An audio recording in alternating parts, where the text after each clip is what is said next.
What if I told you that the secret to living past 100 isn't locked inside a designer supplement bottle, isn't hidden on the top shelf of some boutique wellness store, and definitely isn't the latest trendy powder that costs more than your weekly grocery budget? What if the real answer has been sitting in plain sight the entire time, quietly waiting for us to stop overcomplicating things and just start eating like people who actually want to stay alive longer? Because here's the truth nobody wants to admit. Longevity isn't about perfection, it's about patterns. It's not about chasing exotic superfoods flown in from remote islands. It's about what you consistently put on your plate when nobody's watching, when you're tired, when life gets messy, and when you're just trying to feed yourself without turning every meal into a science experiment. And the wild part? The foods that actually move the needle on aging, cellular repair, and long-term vitality are probably already in your kitchen or at least at the corner store waiting to be rediscovered. But they're not what you think. I'm not talking about acai bowls, collagen cocktails, or those brightly colored adaptogen blends that promise to reverse time. I'm talking about humble, unglamorous, deeply nourishing foods that have quietly fueled the longest living humans on Earth for generations. And the craziest part? You don't need to overhaul your diet, count every macro, or spend hours meal prepping to make them work. You just need to eat them. Every single day, not in massive quantities, not with obsessive tracking, but with consistency, with intention, with the quiet understanding that what you feed your body today is literally building the version of you that's going to wake up 20, 30, 40 years from now. So, if you're ready to strip away the noise, forget the marketing, and actually understand what longevity looks like on a plate, stay with me, because what I'm about to share might completely change how you think about food, aging, and the simple daily choices that compound into a radically longer, healthier life. Let's start by addressing why this topic even matters right now. We are living in an era where life expectancy is actually dropping in several developed countries, not because of some mysterious new disease, but because of how we eat, how we move, and how disconnected we've become from the basic rhythms of nourishment. We've traded whole foods for engineered snacks, fermented traditions for pasteurized convenience, and seasonal abundance for year-round artificial consistency. And then we wonder why chronic inflammation, metabolic dysfunction, and cellular fatigue show up earlier and earlier. But here's the flip side. Human biology hasn't changed. Our digestive systems, our microbiomes, our cellular repair mechanisms, they're still operating on the same ancient software they've run for thousands of years. Which means the path to longevity isn't about inventing something new, it's about remembering what worked. And when you look at the communities that consistently produce centenarians, the people who routinely cross the 100-year mark with sharp minds, mobile joints, and genuine joy, you notice something striking. They don't follow rigid diets. They don't count calories. They don't obsess over protein timing or fasting windows. They just eat. And what they eat shares a remarkable pattern. It's unprocessed, deeply plant-forward, rich in fiber, naturally fermented, and packed with compounds that communicate directly with your cells. But it's not glamorous. It's beans. It's bitter greens. It's olive oil. It's mushrooms, onions, garlic, nuts, seeds, and naturally soured foods. That's it. That's the foundation. And before you roll your eyes and say you've heard it all before, hear me out, because the difference between knowing this and actually benefiting from it comes down to three things. The synergy of how these foods work together, the daily consistency that triggers cellular adaptation, and the complete misunderstanding of why they actually keep you young. Most people treat food like a checklist. They think if they eat blueberries on Monday and salmon on Tuesday, they've somehow unlocked longevity. But aging doesn't work like a loyalty punch card. It works like compound interest. Tiny daily inputs, repeated over years, create massive downstream effects on your inflammation markers, your gut diversity, your insulin sensitivity, your telomere length, and your ability to clear out damaged cellular junk. And the foods I'm talking about are specifically designed by nature to do exactly that. They don't shout, they whisper. But they whisper directly to your mitochondria, your immune system, your nervous system, and the trillions of microbes living inside you that actually dictate how old your body feels versus how many birthdays you've celebrated. Let's talk about what's really happening when you eat these foods consistently, because the science behind it is both elegant and deeply practical. Your body isn't just breaking down food into calories, it's decoding it. Every bite carries chemical messages that tell your cells whether to store fat, burn energy, repair damage, or trigger inflammation. When you eat highly processed foods, those messages are loud, chaotic, and confusing. They spike insulin, flood your bloodstream with inflammatory cytokines, and leave your cells guessing what to do next. But when you eat whole fiber-rich polyphenol-dense foods, the messages are clear, steady, and restorative. Fiber, for example, isn't just about keeping things moving.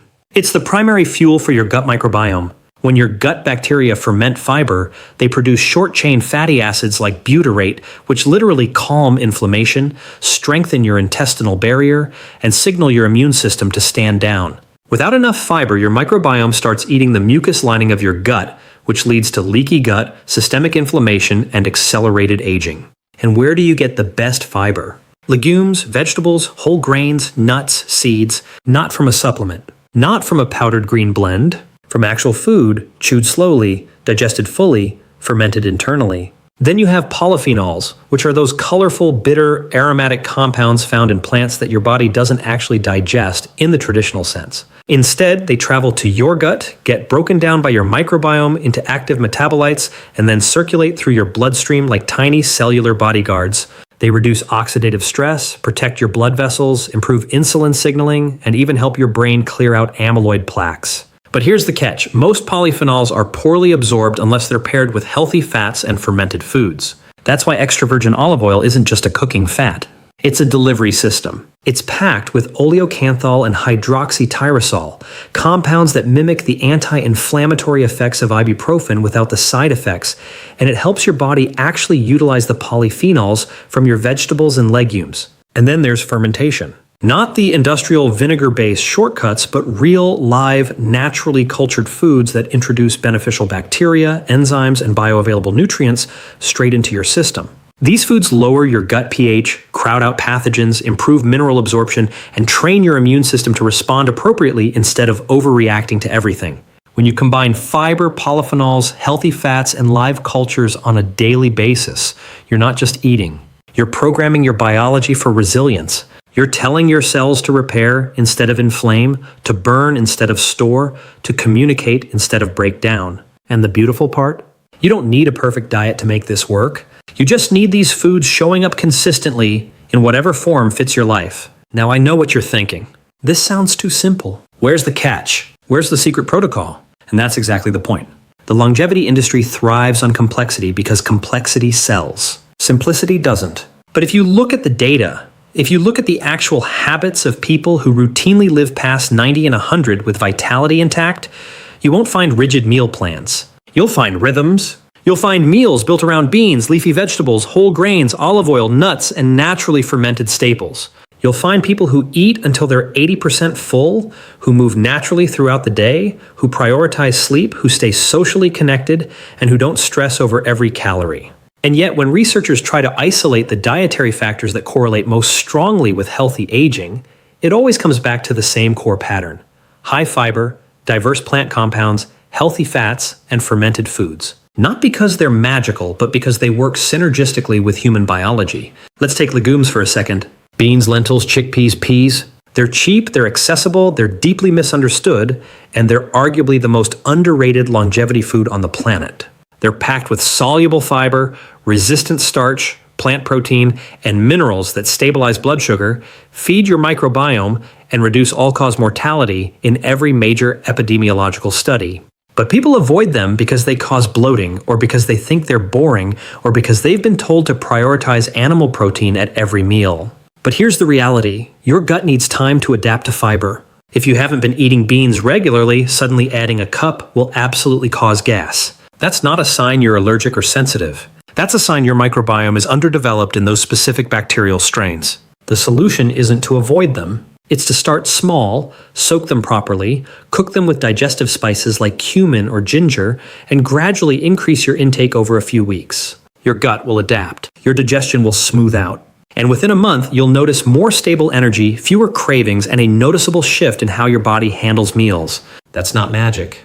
That's microbial ecology. And it happens when you consistently feed your gut what it's evolved to thrive on. Then you have bitter greens: dandelion, arugula, kale, mustard greens, radicchio, endive. We've been conditioned to crave sweetness and avoid bitterness, but that aversion is literally shortening your lifespan.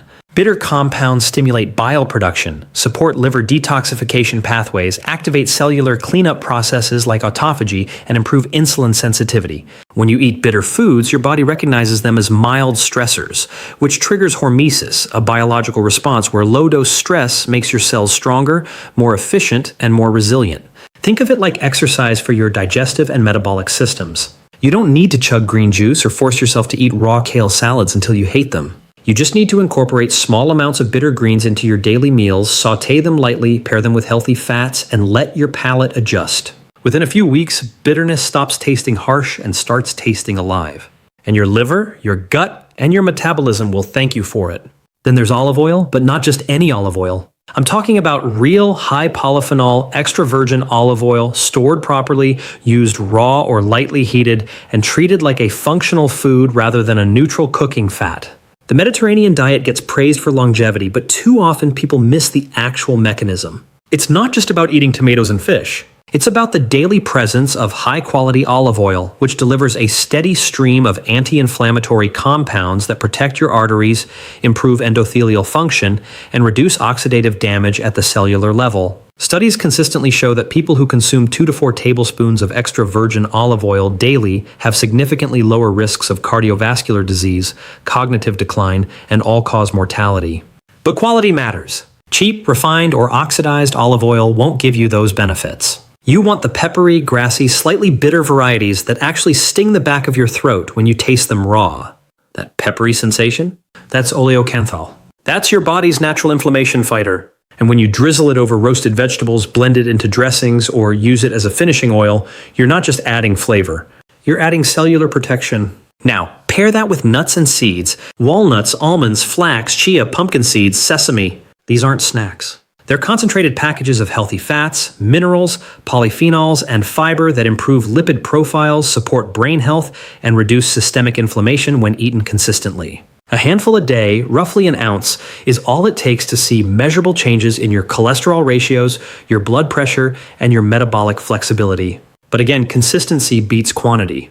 Eating a pound of nuts once a month won't do anything. Eating a small portion daily will literally rewire your fat metabolism over time. And finally, fermented foods. Not pasteurized pickles from a shelf-stable jar, but live-cultured kimchi, sauerkraut, kefir, yogurt, miso, kombucha, and traditionally fermented vegetables. These foods introduce diverse microbial strains, produce natural enzymes that aid digestion, and help maintain a balanced gut environment that directly influences your mood, immunity, and aging trajectory. Recent research shows that increasing fermented food intake significantly increases microbiome diversity and reduces inflammatory markers in as little as 10 weeks. 10 weeks, not years, not decades. Just consistent daily exposure to live cultures. And you don't need to ferment everything yourself. You just need to make it a habit. A spoonful with lunch, a small side with dinner, a splash in a smoothie or grain bowl. The goal isn't to turn every meal into a probiotic experiment. It's to give your gut a daily reminder of what balance feels like. Let's talk about why this works so well when done daily, because that's the missing piece for most people. You can eat perfectly for a week and feel great. Then you slip up, eat processed food for 3 days, feel sluggish, and assume the whole approach failed. But longevity isn't about short-term perfection. It's about long-term pattern recognition. Your cells don't keep a daily scoreboard. They keep a running average. When you eat these foods consistently, you're creating a biological environment where inflammation stays low, repair processes stay active, insulin stays sensitive, and your microbiome stays diverse. That environment compounds. Month after month, year after year, it builds resilience. It delays cellular senescence. It protects your telomeres from premature shortening. It keeps your mitochondria efficient instead of exhausted. And it does all of this without requiring you to count, track, or obsess. You just eat. You chew. You digest. You repeat. That's it. The human body is designed for rhythm, not restriction. When you remove the stress of dieting and replace it with the simplicity of daily nourishment, your nervous system relaxes, your digestion improves, and your body finally gets to focus on maintenance instead of damage control. And maintenance is what keeps you young. Not extreme protocols, not biohacking gadgets, not expensive tests, just consistent, gentle daily inputs that tell your biology everything is okay, everything is supported, and everything has the raw materials it needs to keep functioning optimally. That's why centenarians don't look like fitness models. They look like people who ate well, moved naturally, slept deeply, stayed connected, and never treated their bodies like machines to be optimized. They treated them like gardens to be tended. And gardens don't thrive on force. They thrive on consistency, patience, and the right soil. Now, I want to address the practical side of this because knowing what to eat and actually making it happen in real life are two completely different things. You're busy.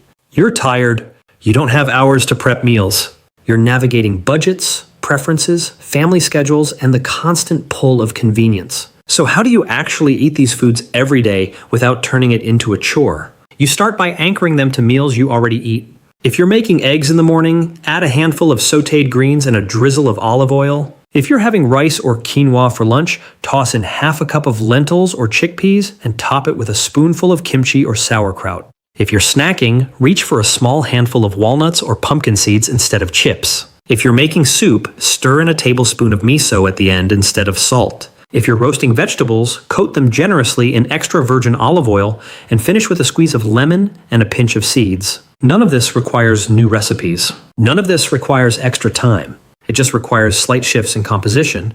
You're not adding more food. You're upgrading the foundation, and the beauty is that these foods naturally make you feel full, satisfied, and energized, which means you'll naturally crave less junk, less sugar, less processed stuff. Not because you're forcing yourself to resist, but because your body finally has what it actually needs. Cravings aren't moral failures. They're nutrient signals. When you consistently feed your gut fiber, polyphenols, healthy fats, and live cultures, those signals calm down. Your blood sugar stabilizes. Your hunger hormones balance. And suddenly, eating well doesn't feel like discipline. It feels like relief. That's the shift. That's when longevity stops being a goal and starts being a byproduct. Let's also talk about taste, because this is where most people give up. You try bitter greens and they're too sharp. You try fermented foods and they're too tangy.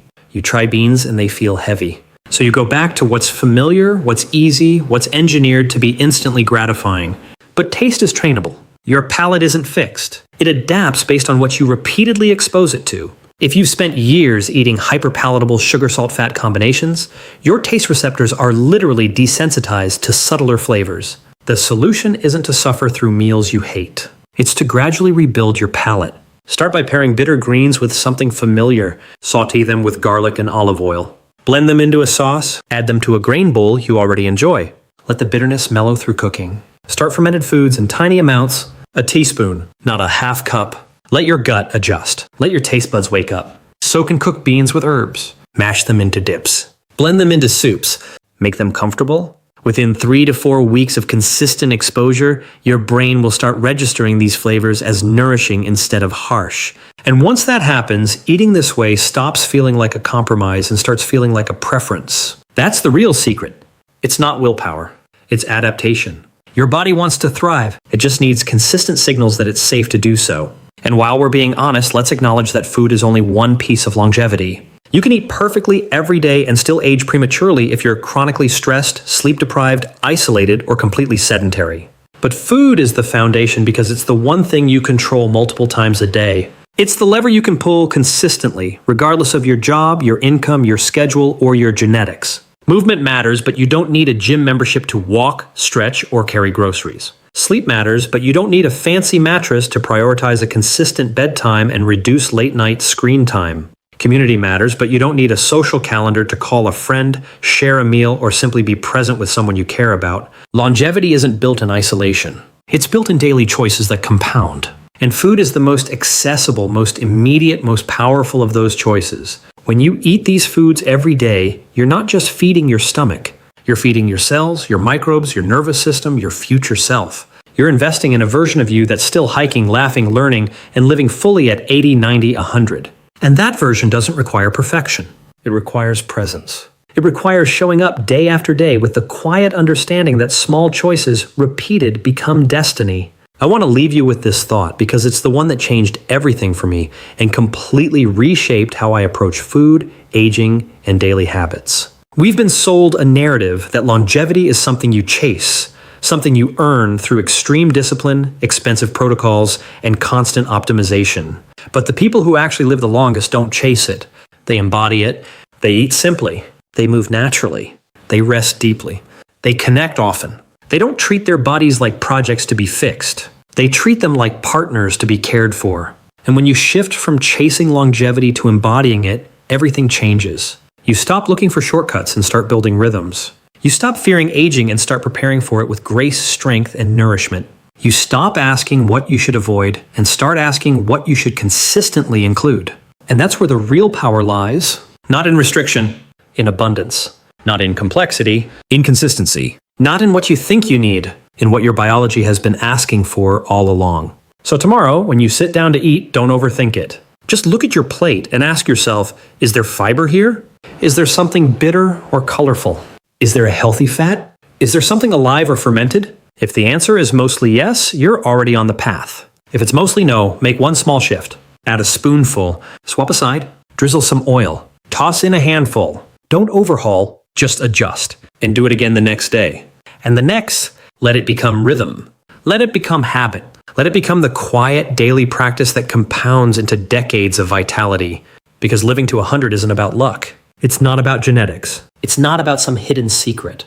It's about what you eat consistently, gently, intentionally every single day. And once you realize that the answer has been in front of you all along, everything else just falls into place. So keep showing up.